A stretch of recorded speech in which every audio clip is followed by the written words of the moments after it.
না, দিনের ভোট রাতে বললাম তো 3 নম্বর ক্রাইটেরিয়াতে ধরা খাবো তো। 3 নম্বরটা যেটা তো এখান থেকে পার পেয়ে গেল, ওখানে তো আমার তো বয়স 73 হয়ে যাবে, আর কদিন বাঁচবো ভাই। সুতরাং এখন তো আমার চাওয়া পাওয়ার কিছু নাই, দেওয়ার পালা।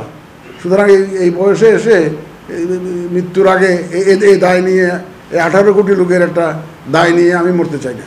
সুতরাং যা করবো ইনশাল্লাহ একদম সহি নিয়তে করবো, সঠিকভাবে করব, আইন কানুন মেনে করবো, বিবেকের সায় নিয়ে করব, এবং একদম নিরপেক্ষভাবে কাজ করব। সে নিয়ে কাজ করে যাচ্ছি, কাজ করে যাব ইনশাল্লাহ। তাতে আমি কেউকে, ব্যক্তিকে খুশি করার জন্য কোনো কাজ আমরা করছি না, কাউকে যে ফেভার করার জন্য কোনো কাজ করছি না। সম্পূর্ণ নিরপেক্ষভাবে আইন অনুযায়ী আমাদের বিবেচনায় এন্টায়ার কমিশনের বিবেচনায়, আমাদের 5 জনের বিবেচনায়, এবং আমার সেক্রেটারি সাহেবকে ইনভলভ করি, সিনিয়র সেক্রেটারি সাহেবকে ইনভলভ করি আমরা সব। ওনারও মতামত নেই, ওনার প্রশাসনে বহুদিন কাজ করেছেন, দক্ষ কর্মকর্তা, ওনারও পরামর্শ আমরা নিয়ে আমরা একদম যৌথ সিদ্ধান্ত নেই। এখানে কমিশনে মানি 5 জনের কমিশন, 5 জন একমত না হলে আমরা কোনো সিদ্ধান্ত নেই না, এটাই। সুতরাং আপনি চিন্তা করতে পারেন যে ওখানে কেউ দিনের ভোট রাতে চায় না, আমাদের কমিশনারদের মধ্যে কেউ চায় না, সবাই সম্পূর্ণ বিরুদ্ধে এটার। আমাদের ওখানে যে একটা অনুষ্ঠান হয়েছিল, আমাদের সারা দেশ থেকে আমাদের অফিসাররা এসেছিলেন গত পয়লা রমজানে, মার্চের 2 তারিখে।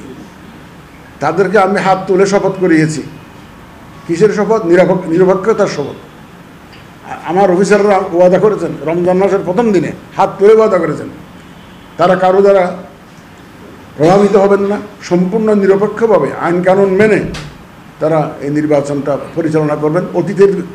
অতীতের যেগুলো হয়েছে এগুলো আর যাতে পুনরাবৃত্তি না হয়, সেটাই আমার লক্ষ্য, এবং আমার কর্মকর্তারা সেই লক্ষ্যে একদম প্রতিজ্ঞাবদ্ধ। তারা এই গত ভোটার ডেতে এই ওয়াদা করেছেন।